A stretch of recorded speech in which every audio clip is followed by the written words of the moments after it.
من الشیطان الرجیم بسم اللہ الرحمن الرحیم. صدر جلسہ سراج خان سٹیج مانے موجود دا قومی وطن پارٹی سابقہ تحصیل تنگی ناظم یحییٰ جان خان سٹیج مانے موجود دا قومی وطن پارٹی دا ضلعی سابقہ عہدیدار اور دی یونین کونسل مشر دوست محمد حاجی صاحب سٹیج مانے موجود دا قومی وطن پارٹی سابقہ ڈسٹرکٹ ممبر سابقہ دا ضلعی عہدیدار غنی حاجی صاحب سٹیج مانے موجود دا قومی وطن پارٹی شریف لالا قدیم حاجی صاحب حیات گل ناظم صاحب دلتکی موجود زمونگا ناظمین صاحبان عاصم خان و عظمت خان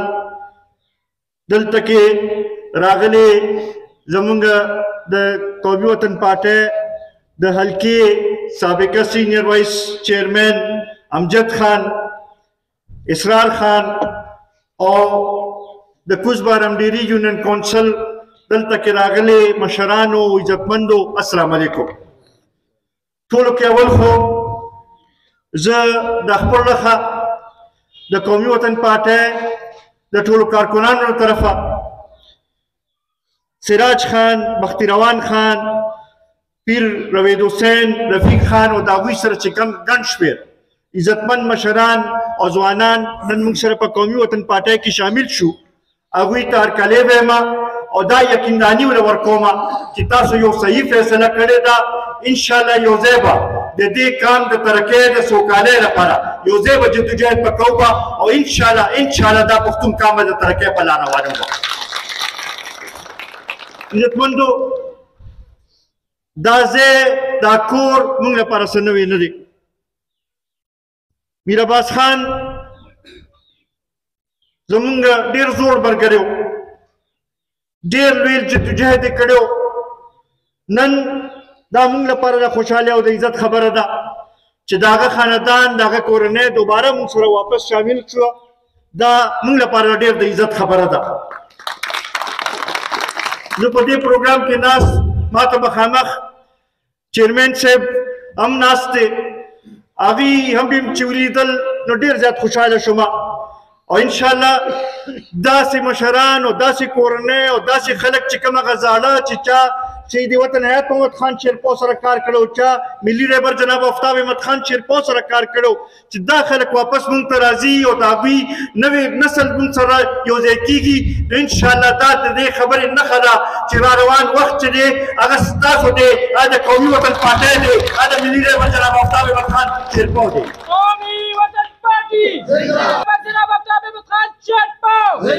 صوبائی صدر سکندر حیات خان شیرپو قومی وطن پارٹی کارکنان قومی وطن پارٹی. عزتمندو بانا مخ کے مرگرو خبری اکڑے کمونگو اگورو نو نن باز خلق را پاسی دلی دی اور دا تبدیلی راوستلو خبری کئی نہ کالا آگوی تا ٹائم ملو شو زمانگ صوبے کے اور اس بیا راضی اور بیا خلق توئی چھنے تبدیلی با منگا راولو زی آگوی تا داویل غوانما چتا سراشے دیکھ کس بارم دیری یونین کونسل تراشے اور دیدیزی کی دل تکے دا چیئرمین سے پشانتی اور دی پشانتی نور داغی وقت چکم مشران موجود تھی داغوی نے تپوسو کے چنن دیر سلویخ کالا مخ کی دیدیزی سا حالاتو اور چکلا ملی ریبر جناب افتاب احمد خان شیرپو دل تکی دا اصل مانو کی دا تبدیلے دا آغاز شروع کرو نو اگین پس دل تکی کم تبدیلی رالا کم طریقې سره چې هغه وخت سره نن 13 کاله مخکې دلته کې سکولونه نه وو، دلته کې هسپتالونه نه وو، دلته کې بجلي نه وه، دلته کې سړکونه نه وو، حتی چې دلته کې د غریبانو سره دا حق هم نه و چې خپل ووټ استعمال کړی وی، غریبانو ته نوکرۍ نه ملاوېدې. دا نن تبدیلي په دې لحاظ سره ده چې تاسو وګورئ چې دلته کې سړک شته، دلته کې بجلي شته، دلته کې هسپتال شته، دلته کې ځوانانو ته بې لالچه روزګار میلاو شوی دی، د دې د خلکو ژوند بدل شوی دی. بیا خصوصا د پلی ډیم په حوالې سره به خبر وکړم. زما خیال دی دلته کې د زمیندارو په ژوند کې تبدیلي که راوستې ده د دې پلی ډیم راوستې ده. که تاسو وګورئ دلته کې زما زمیندار وروڼه چې ټماټر وکري نو لکونو په تعداد کې د جیرپ په حساب سره خرڅوي او د هغې سره د دې د خلکو په روزګار کې فرق راغلی، دلته کې ذریعه معاش کې اضافه شوې ده. بیا اوس خو لا پکې زما خیال پیاز هم چې وکري نو هغې کې هم لکونه روپۍ ګټي. عزتمندو دا هغه اصل د تبدیلۍ منصوبې دي چې کوم زمونږ مشر ایښې وې. بیا خصوصا زه به دا ووایم چې خصوصا دې علاقې کې د غریبانو ته چې حقوق کم ورکړی شوي، شعور چې کم غریبانو کې را پیدا کړی شوی، هغوی ته د خپل حق پہچان چا ورکړی او دا یې ورته دغه کړی چې بھئی ستاسو کم حقوق دي هغه د نور ټولو برابر دي. دا کم پہچان چې ورکړی دی زما خیال دغه ټولو کې لوی د تبدیلۍ اثرات دي. نن عزتمندو تاسو ولیدل 9 کاله دلته کې د پی ټی آی دور تیر شو. یو وخت کې قومي وطن پارټي ورسره وه، نو هغې کې هم تاسو وګورئ چې څومره ترقیاتي کارونه دلته کې وشو.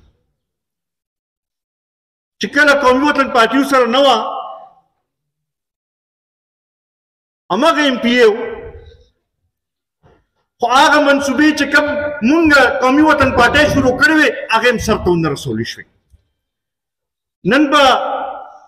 تاسو ته راځي او ډېر به دعوې کوي، خو تاسو په خپله وګورئ چې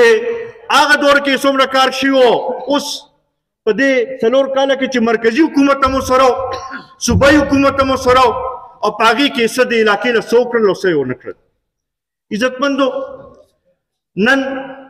مونږ ته پکار چې په دې شي باندې سوچ وکړو. که مونږ وګورو نو دې ملک کې کم سیاست چې دی او کم صورتحال چې جوړ دی په دې خبرې باندې هر څوک اوس اتفاق کوي چې د اصلاحاتو ضرورت دی. دا کم طریقې سره چې سیاست هم وشو دلته کې،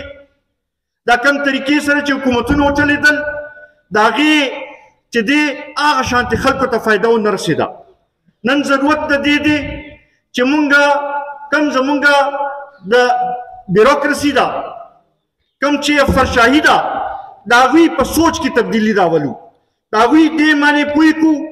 چې تاسو د عوامو د خدمت لپاره دغه ځای کې ناست دی او تاسو به د دې خلکو چې د دې مسایل به حل کوئ، دا نه چې تاسو په دوی باندې حکمرانۍ په سوچ سره هلته کې ناست دی. هغه د انګریز سوچ چې دی هغه لرې کول غواړي. نن دا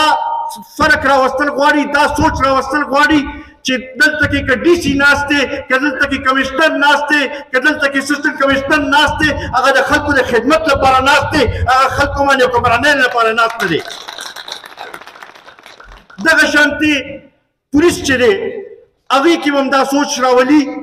چې هغوی دلته کې به طور عوامي خدمتګار دلته کې موجود دي، د عوامو د تحفظ لپاره موجود دي، دې لپاره نه چې هغوی په عوامو باندې خپل مرضي کوي. دا شی نور دلته کې نشي چلیدی. نن د اصلاحاتو چې زه خبره کوم دې طرف ته اشاره کوم چې دا اصلاحات راوستلو ضرورت دی. بیا ورسره زه دا هم وایم چې سیاسي پارټیو ته هم نن ضرورت دی چې هغوی په خپل سوچ کې تبدیلي راولي. سیاسي پارټیو ته هم اوس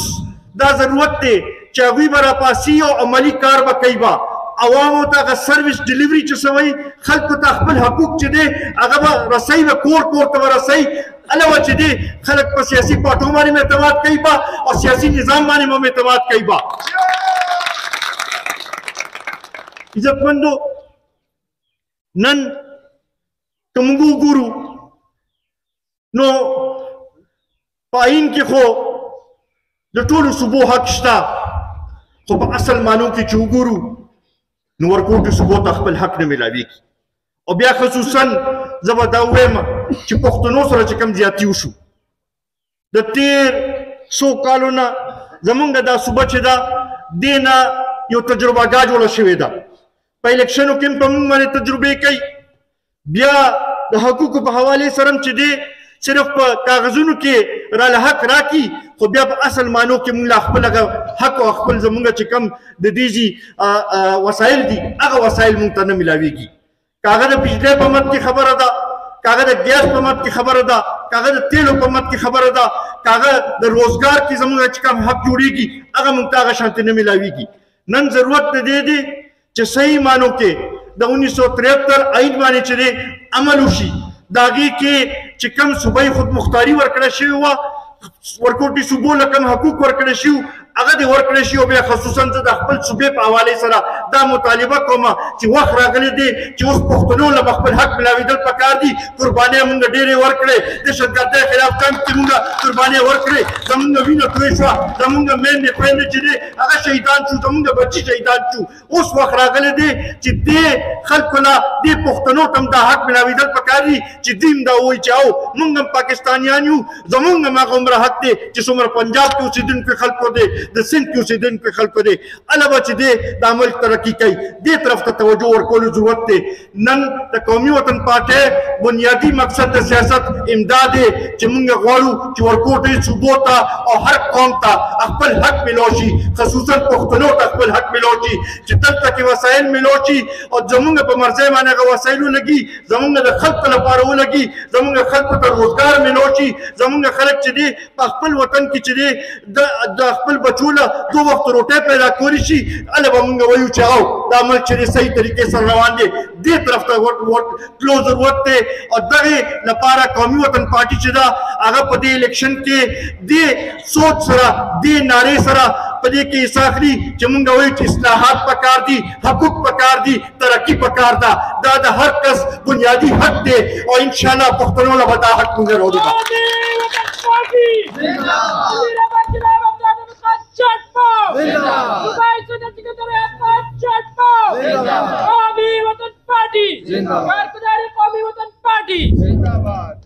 عزتمندو دا یو لحاظ سره زمونږ د کیمپین آغاز کیږي لګیا دی راځو به مختلف ځایونو کې کینو به تاسو سره به خبرې کوو یو خبره تاسو ته کومه چې زما خیال خلکو فرق اوس محسوس کړی دی 2013 کې چې کوم سلیکټډ الیکشن وشو او په هغې کې ملي رهبر جناب آفتاب احمد خان شیرپو د یو سازش لاندې د اسمبلی نه بهر پاتې کړی شو د هغې نن خلکو محسوس کړه چې د هغې نقصان دې علاقې ته شوی دی دې خاورې ته شوی دی نن زه به ټولو کارکونانو ته اوس دا اپیل کوم ټولو ملګرو ته به دا اپیل کوم چې یو خو به خپل اتفاق قایم کوو دویم پکار چې موږ جرګې جوړې کړو او کور په کور کوڅه په کوڅه وګرځو چې کم خلک په دې خبرې نه دي پوهې هغوی هم په دې خبرې پوهې زمونږ بدقسمتي دا ده چې پښتنو کې د تربورولۍ او د طرفګنۍ ډېر یو کردار دی زه به هغه ټولو ملګرو ته هم خواست کوم چې کیدی شي چې د چا سکندر سره نه لګي کیدی شي چا دلته کې زمونږ ناست ملګرو سره نه لګي چې هغوی ته به دا وایو چې دغه سوچ به رسټو کوو دا سوچ به راولو چې موږ به د خپل د علاقې سوچ کوو موږ به د خپل قوم سوچ کوو د خپل د دې خاورې به سوچ کوو د خپل د ترقۍ سوچ به کوو د خپل ناروان نسلونو مستقبل سوچ به کوو دا به ځان ته مخکې کوو او په دې سوچ سره او جذبې سره به راپاسو ملګرو ته به مې دا درخواست دي مشرانو ته به مې دا درخواست دي موږ نه زیات هغوی سره تجربه شته هغوی به راپاسي او زمونږ دا نن چې دلته کې ځوان نسل موږ ته مخامخ ناست دی د هغوی ته به موږ هغوی به لاره ښیي دا ځوانان چې دی دا په هغوی باندې عمل کوي به او انشاءالله کور په کور کوڅه په کوڅه به مونږ ځو خلک به په دې خبرې باندې پوهیو چې د دې وخت دا ضرورت دی د دې خاورې دا ضرورت دی د دې کام دا ضرورت دی او زمونږ را روان مستقبل دا ضرورت دی چې مونږ ډیوه بله کړو نو ډیوې سره زمونږ ترقي تړلې ده ډیوې سره زمونږ مستقبل تړلی دی ډیوې سره زمونږ د دې علاقې چې دی هغې د مسایلو حل تړلی دی دغې لپاره به کوشش کوو انشاءالله دا تمه لرم چې نن نه به زما دا ځوانان ملګري چې دي دوی به م راپاسي مشران به م راپاسي د ټول به د ډیوې لپاره به مونږ راپاسو به او دا اواز په کور کور کوڅې کوڅې ته به رسو خپل میندو خویندو ته به هم دا اواز رسو چې بهی تاسو راپاسئ او دا ډیوه چې بله کوئ نو دې سره زمونږ د مسایلو حل تړلی دی زمونږ ترقي تړلې ده زمونږ د دې علاقې د مسایلو حلو سره تړلی دی دې طرف ته به توجه ورکوو به د هغه ټولو ملګرو چې چا په دې کې د پروګرام کې او د شمولیت کې کردار ادا کړی د ټول د هغوی ډېر زیات مشکور یم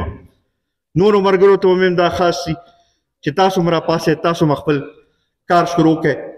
انشاءالله هغه وخت لرې نه دی خلک چې دی ستاسو ته په انتظار ناست دي خو پښتون د پښتنې دی